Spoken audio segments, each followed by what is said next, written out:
श्री शंभो शिवजातस्य रुद्रा गौरीव राजते यदंकस्य विनोलेखा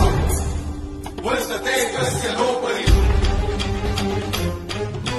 सात होऊनी भवानी आईचा पुरंदरी जणू प्रचंड दुर्ग जन्मला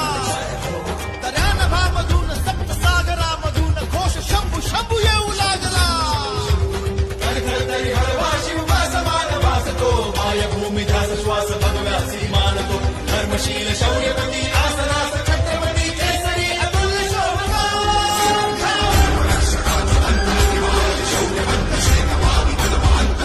शास्त्र नीती कीर्तिमंत शौर्यवंत राजसी कुशाग्र बुद्धिवंत शोभला प्रजाजनास रक्षण्या स्वराज्य सिंधुरा